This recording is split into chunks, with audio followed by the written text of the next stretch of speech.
Hi everyone, Lisa and Dan here from Fireside Strategic. We're on a mission to help business leaders achieve great results through human-centered strategy. We believe that businesses don't need to choose between investing in their humans and generating profit because it's the humans that create profit. In the Fireside Chat series, we're showcasing how leaders are transcending the challenges of the coronavirus crisis and helping others in the process. Today, we're excited to chat with Max and Katrina, who run a brilliant firm that helps service businesses productize. Max, Katrina, please introduce yourself for our audience. Well, first of all, Lisa, that's brilliant that you can do that on cue. You know, most people have a recording, but yeah, you can do that live. That's saying something. I'm Max. How's it going? MaxTraylor.com. I help people productize their intellectual property. And I'm Katrina. Max and I are a dynamic duo. We work together. He's the ideas guy, and I'm the execution guy. So we're a 1-2 package here. It's great to be here. Thank you. And by the way, if you're an idea person and you don't have somebody that can bring your ideas to life, you just spin in circles. So whether you call it a number 2, a sidekick, everybody needs a little Katrina in their life. Well, we're glad to have you both then. Thank you. Happy to be here. So Max, Katrina, would you mind telling us a little bit about what your business did before the coronavirus pandemic hit?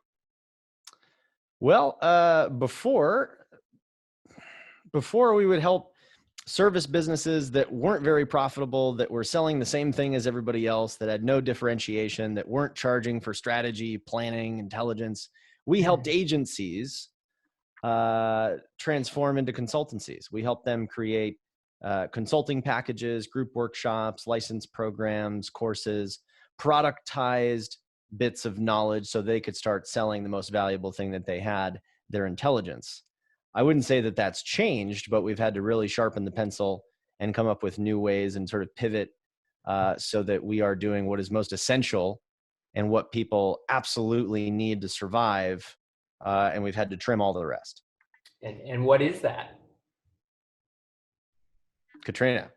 Yeah, I was also gonna just point to a moment where Max and I realized, I would say 3 weeks ago, Max, where we looked at each other virtually as we do, because he's outside of Boston, I'm outside of New York City, and said, we're not gonna be able to sell what we've been selling. This is over for the moment. It's over. And so we went through a process together. We had to, acknowledge and mourn that moment because that was real. And then we really rolled up our sleeves and said, okay, so what are we going to do? And what we did was and what we're doing is to break off a piece of our specialty of this productizing process that we put people through.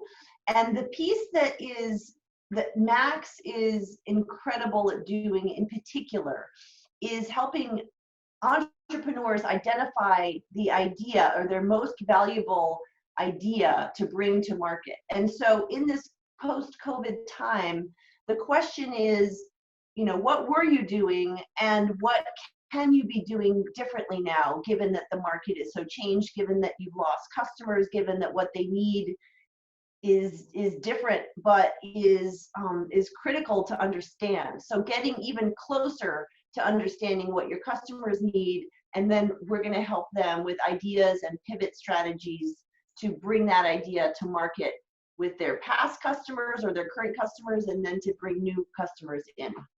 Max, do you want to build from that? Yeah, look, Katrina, what you said is really important because you said that, when we talked, we looked at each other and we said it's over. And I don't think enough people are being realistic about the situation. They're saying, oh, we'll weather the storm. Oh, we'll cut back on costs. What they believe is that what they were selling before is going to be in demand at some point in the future. And I think there's a very different situation happening. I think we're never going to go back when people would have a general tolerance for just the bullshit that comes with professional services. There's like 2 or 3 pieces that are extremely valuable, that are critical. Yeah. And then there's like all these side dishes that are just like, it's like you're eating dinner and there's all this leftover food and you're like, I just wanted the steak.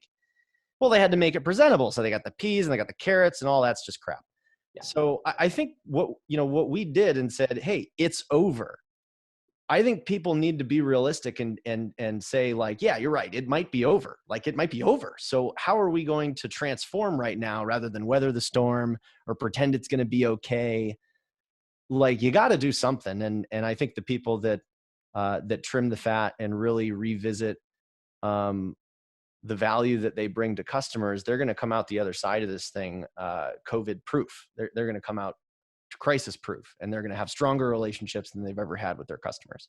Yeah, I think it's a great point and way of thinking about professional services. So, for me, years of lawyering and then executive coaching, I've seen different kinds of service businesses. And in all cases, there's often a power imbalance between the client and the service provider. One of the things that comes out of that power imbalance is maybe the client doesn't know exactly what the stake is all the time. And the more deliberate as service providers we can be about giving them exactly what they need, the more we diminish the power imbalance, the more we're all in touch with our own humanity in this very human moment. Well, I keep talking about Steve Lashansky. He wrote Ultimate Sales Revolution, and of course one of his best frameworks is his indispensable partner framework. He trains, he's an executive coach as well. But in his framework, he says that the very first and only job of an indispensable partner is to help your client determine what is most important. And I think that's what people have to do. That's where they have to start in COVID, is have a very real conversation with their clients, not about what they do today, not about SEO, not about content marketing, not about their website. They have to come in as a human being and say, are your kids getting fed? Is your general livelihood threatened? Let's have a real conversation about what's most important. And to add to that, some of our clients are having easier times with that than others. Some truly, marketing agencies in particular, are so used to fixing the problems with a marketing solution that they're really struggling with how to have that different type of conversation, and that's hard, and they're not used to it, and thus, Dan, like you say, they end up, the power differential is there because they're not seen as that invaluable partner, because they're not working on the thing that's most important. Yeah, that's fair. So as we've been discussing before this interview, you have a variety of ways that you go to market. You currently are offering an oh shit service offering. I was wondering if you could elaborate a little bit on what that means and how that relates to what we were just discussing. Yeah, I mean, well, we wanted, obviously we created a new offering. We made it much shorter, more powerful. It's just, we're giving them the idea, we're giving them a list of people to go after, we're giving them the message, and we're pushing them out into the wild. And that's very different from what I would consider, a done project to be in non-COVID time. People need templates, people need standard operating procedure, they need training videos, they need to be trained, they need to be certified. No, none of that is relevant. Because people are sitting there saying, oh shit. And when we created this offer, I remember Katrina was like, so what do we call this thing? And I was just like, I call it oh shit, because that's what people are thinking right now. And she laughed, and that's when I knew I had something. And that's what people have done. Everybody that laughs when I say, hey, so we created this thing, it's called oh shit, the people that laugh become our customers the next day.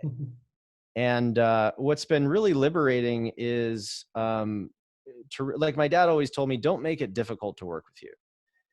And this has been a time where, we're shocked into that. We're shocked into, no, if you want to work with somebody, you need to make it work for them. You need to ask them the question, look, what's your bank account look like? I don't want to put you into any more financial stress than you are today.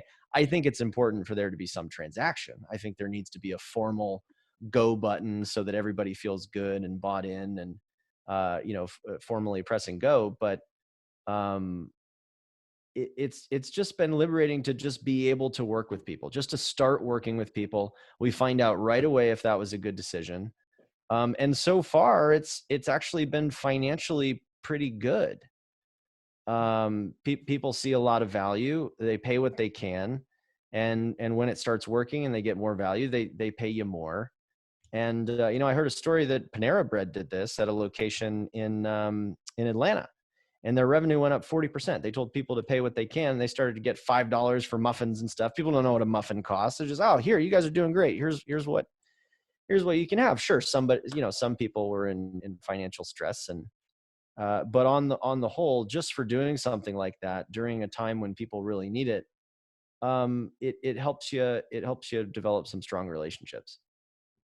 Katrina and Max, and that makes total sense. I'm curious to go back to one of the earlier things you said, where you talked about the importance of helping that idea person really drill down to what matters absolutely the most, right? The stake. Could you tell us a little bit about how you do that, and what maybe some common pitfalls are that the brilliant ideas person has, the difficulty they have at getting to what really matters and how to execute on it? Well, I don't know what the hell I do, but Katrina watches it every time.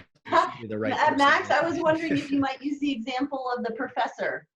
I thought but you might think of that and tell the story, or whichever one you want. Yeah, I mean, I'd be very curious to see, from your perspective, Katrina, kind of what happens when we talk to people and we get them to discover what the one thing is that they should commit to. But yeah, we work with a college professor, and of course, right now relationships are more important than anything. And he works exclusively with chiropractors and those sort of health practitioners, that have offices, and they're in a lot of stress right now because they can't take patients on. So, the idea my general rule is that if you want a free ticket to talk to whoever you want, to build relationships, you have to invite them to participate in something that is your mission, is your personal mission on how to help the industry. And that always amounts to something like a podcast, a book, research, or in his case, a course. So right then and there, we said, great, you're creating a course to help these healthcare practitioners move into a telehealth environment. And so from my perspective, people have the answer. It's built in their past. It's already there. A lot of people say, oh, what should I do? And they look it up online, and they think about what other people are doing, and they use that for inspiration. But my grandfather always told me, you have to know the territory, and it has to make sense, and you have to have a story behind it. So I think people need to look inside, and people need to think now more than ever about the people that they've had the biggest impact on, about the most successful things that they have done, and about the, how they're already contributing to society. And in the case of a college professor, it's very natural for him to say, hey, I'd love to interview you because I'm putting together a course for people like you. And now he's got a free ticket to build all these great new relationships. Yeah, a few other things I'd like to add. I'd like to emphasize what Max said, that it's there, and it's there all along. And so it's a matter of, and Max does a brilliant job of this, both helping them discover it, because we really believe in co-creation. It's not going to work if Max or if we're just giving ideas. That's not the point. The point is not to give ideas. The point is to lead them through a process where they are inspired by the questions and they come to the ideas themselves. So the ideas are there. Another interesting trend that I'm seeing is often they haven't really wanted to do this. The professor has been working on patients' rights and working in solidly. But everybody's thought about it, Katrina. They've thought about it. But they've been like, I don't want to do that. They've rejected it for one reason or another. Again, because it's been there, but they've rejected it in the past. So an interesting dynamic is this kind of, based on what's happening with COVID and what's happening in the world, people are needing to revisit ideas and that have made them, that they've previously disregarded, or that hasn't been their thing. And I think that that's a fascinating dynamic, Dan and Lisa, as we look at change, and we look at openness, the openness that people need, and the discomfort to move through things that they've rejected in the past to embrace them in new ways. There's such an interesting silver lining in this situation that you pointed out, that people suddenly are forced to come to the very core, the very mission of their business, but also of who they are. And in addition, because there are so many screens and eyes right now, it's such a good time for marketing, such a good time to build different, whether it's podcasts or courses, to attract people into your universe, but you're doing it from this very human standpoint. That's very unique. Well, I also think it's an opportunity for marketers to get out of their own shoes. I mean, what marketers need to understand is that marketing is not always the most important thing. And so if marketers pigeonhole themselves and say, well, I only do marketing, well, then they're sacrificing a more powerful relationship with their clients. Great marketers are first strategic partners. Great marketers are first indispensable partners. And because their answer might not be marketing, they have the trust of those clients. They're brought into the decision maker table. Vendors are not invited to the decision maker table because they are vendors. You can't let a vendor decide who and where to spend money on. The answer is going to be themselves. Yes. And I think people are either going to embrace that today because of this situation, or they're going to wait for this to blow over, and their business is probably, they won't be around for long. That's what I think. That's such important advice today. For your own business, for your own businesses, how have you applied this philosophy? How have you applied the philosophy of diving into your mission, getting out of your what did you say, getting out of your shoes and moving forward? Well, part of our oh shit package was to form. I mean, we've always been strategic partners with. I call her the filler of pipelines. Her name is Susan Tatum. You should have her on this show. But she's gotten me 25 calls with exactly who I want to talk to every single month for 3 years. And I always create a product for somebody, and then I say to my clients, "Hey, we really ought to get the pipeline filled up, and go work with Susan." But now we've combined forces, and we do an oh shit workshop. We do the very first 90-minute workshop with a client. Susan is there. She goes off and does her research and starts to reach out right away as I'm building the product. Now, why I didn't do that before, I have no idea. Maybe it was just one of those ideas that, like Katrina was saying, we knew we should have done it, but it was easier not to do it because we had already created the processes, and we just didn't want to pull the trigger on it. But it's been incredible to see both of those things happen simultaneously, to give someone an idea and to have those conversations happening right away. It's just like, again, I think I'll have trouble going back. I don't think there's any reason to go back to what we were before. No. And I think a lot of people are going to realize that when they just go, well, I guess we'll try this because we're going to die if we don't. And then they'll realize, like, wow, I was there all along. This is actually pretty cool. I'm really interesting, and I'm inspired to ask on the basis of that, Max. We talk about how important it is to be human in relationship building and put ourselves in the shoes of our potential clients and current clients. And another way to be human is what Lisa was talking about, which was getting clearer on your own mission. And so I'm wondering if you're seeing now, working with idea people like professors and coaches, if you've noticed that, and we're all at home, we've all got tons of books, is now a great time also to be in touch with your mind and what ideas could be most impactful, at the very start. Well, I have to give a shout out to Strategic Coach, Dan Sullivan's entrepreneurial coaching program. I probably would have zero idea of what my mission is if it wasn't for that program in the 3 years that I've been in it. But I'm very clear on my mission. I want to spread the mindset that I was given as a child, that you put your personal life first. And when you put your personal life first, the only choice is a digital, scalable, residual business model. So I want to help people deliver more value with less effort. And that will always be my mission. Now, the big change that happened is how my unique ability is applied to my customers. To date, I know through and through that I'm an idea guy. I can simplify the complex. I see the value in other people. Brilliant idea guy. Now, from my own self-consciousness or from my own assumptions of the marketplace, I figured that I'd need to build templates, create standard operating procedure, training videos, really make it scalable. But what COVID forced me to do is said, there's no time for that. I have to do what I'm best at. I have to do it right now. And we have to push these people into the wild. And if it doesn't work, then it would have never worked.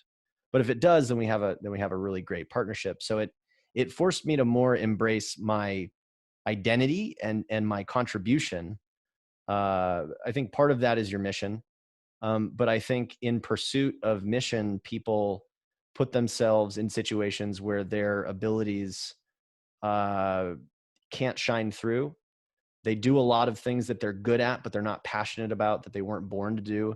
And the argument is, well, I'm good at these things. so I'm going to do them. And I think that really puts a handicap on a lot of brilliant entrepreneurs. And I hope that this situation helps them find that really distilled value that they bring, because that's what it's done for me. I'm curious, Katrina, how about for you? Do you find, I know your idea of the innovation manager is really interesting for helping the idea people execute on their ideas. Yeah. I'm curious how you respond to what Max just said, and how what you do is effective. Yeah, thank you. I'm going to go back to that moment when we looked at each other and said, you know, that business as we knew it was over. We had to have that moment together. But it was really me that was driving that conversation. It was me that was driving the conversation beforehand, that we needed to figure out about paying our vendors, about, you know, we only have income coming in through April and then we're hosed. So what are we going to do? And then, you know, really bringing up this elephant in the room, this discomfort, this thing that we really didn't want to talk about, but bringing it into the light, knowing in faith in our partnership and in our culture, knowing that we were, by doing that we were going to be able to bring both the force of our creative minds together to come up with a solution. So I have really, my process has been very much like Max's, in that it's a distillation, a condensation of my the strengths that I bring, and this time has been very concentrated in that way. So yeah, so that's and then everything's just been faster, you two. Max has to say in meetings, he said, I'm going to interrupt you. I'm interrupting people left and right. You know, he doesn't normally do that, right? He's normally deferential, let someone finish their point, you know. No. And it's not, he gets their permission. It's not done in a disrespectful way. But there's an efficiency. And so that's the other thing I want to add. There's an efficiency for both of us. I mean, an efficiency, we're very busy. There's an efficiency in how we talk to each other. And it's very respectful. We have a lot of fun. We're very collegial, but we've got a lot to talk about. I guess so that's absolutely true. You know, looking back, none of the pivot would not have happened if Katrina didn't say, hey, it's over. We're reinventing now. And then, you know, it's funny because on my side, on the idea side, idea people can fall in love with their ideas. It was, you know, the day before we had that conversation, I was never more confident. I was more confident than ever in this process that we had been working on for years. And it only took Katrina saying one thing, it's over. What are we going to do? And I go, oh yeah, you're right. It's totally over. Like, that's not like, oh yeah. And then like, here's this offering. Like, this is what we need to do. So, you know, the innovation manager thing is not new. You know, EOS would call it the integrator role. In Dan Sullivan's program, it's innovation manager, but it's traditionally been someone that makes the ideas happen. And I think what this situation has done for Katrina's role, or that of the innovation manager, is really said, hey, there's another level. It's not just taking someone else's idea and following through on it. Part of your responsibility is actually to shock that idea person into innovation. And that means that you can't have, you know, an assistant doing it. This is not a junior role. This is a partner role. This is a spaghetti and meatballs, you know, Batman and Robin. Batman's not going to listen. You probably won't even listen to Robin, but hey, that's Batman. but the point is that they're, you know, it's not just following directions. And I think too often people bring on junior folks that they don't really trust to influence their direction.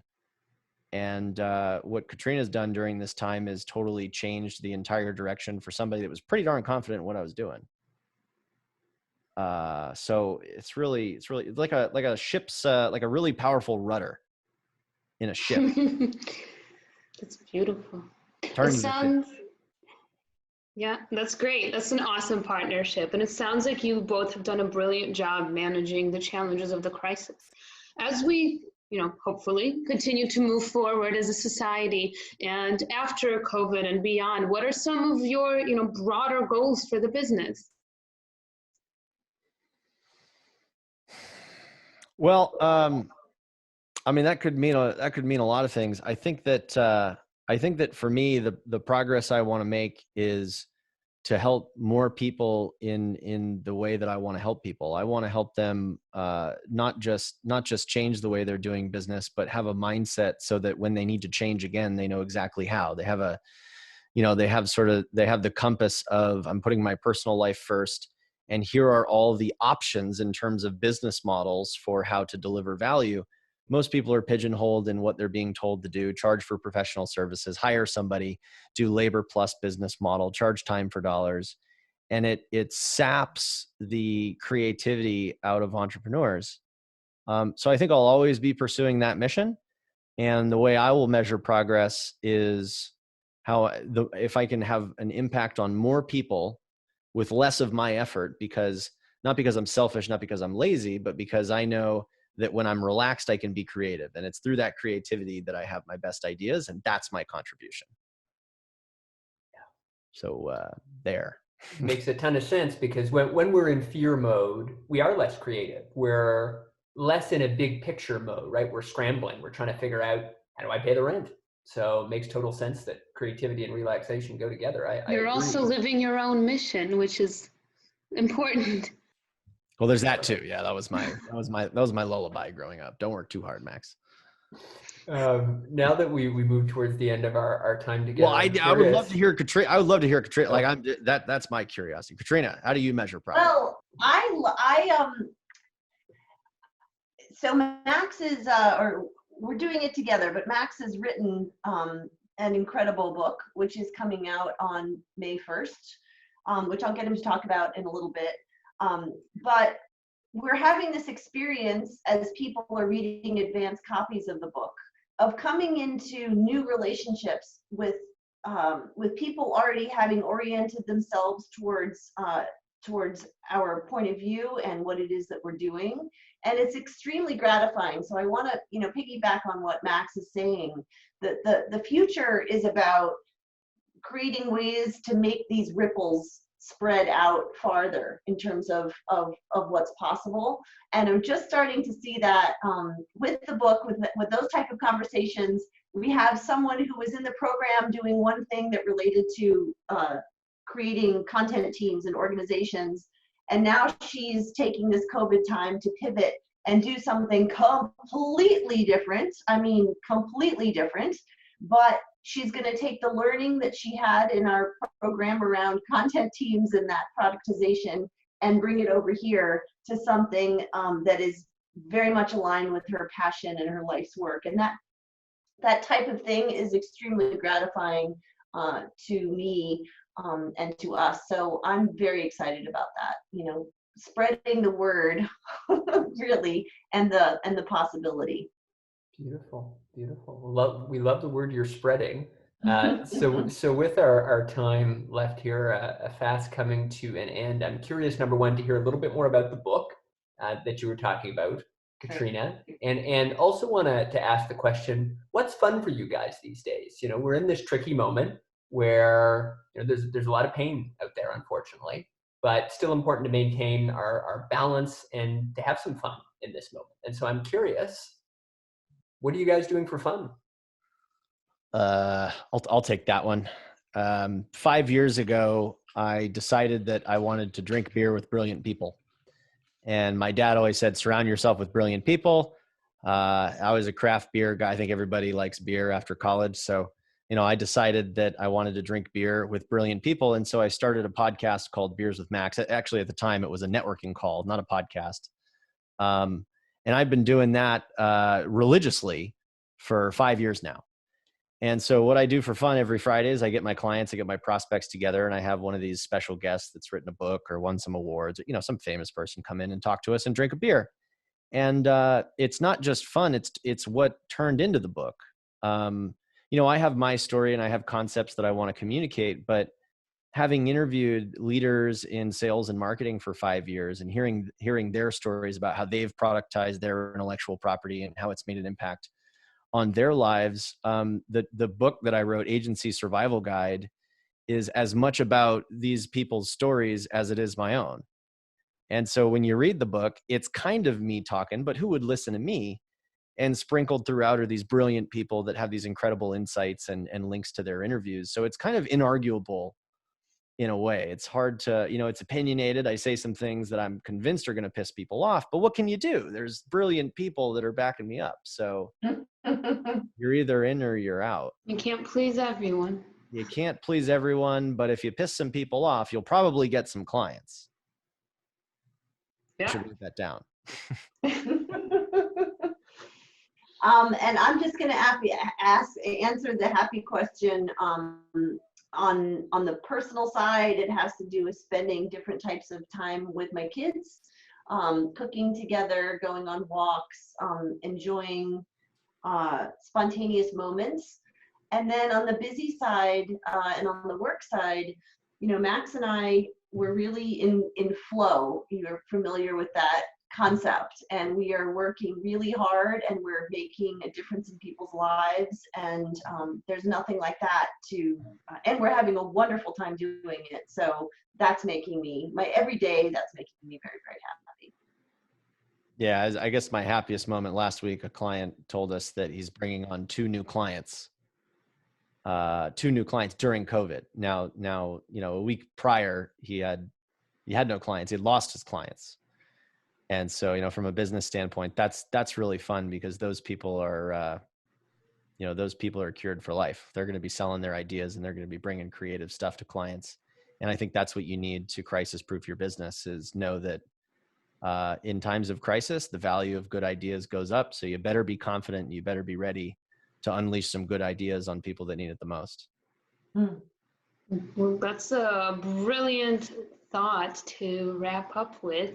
Thank you both so much for taking the time to chat with us today. I think that Dan and I learned a lot, and I think our audience will get a lot out of this, really understanding how to focus on the stake of their ideas and really use this as an opportunity to connect in a very human way. So thank you both so much. Cheers.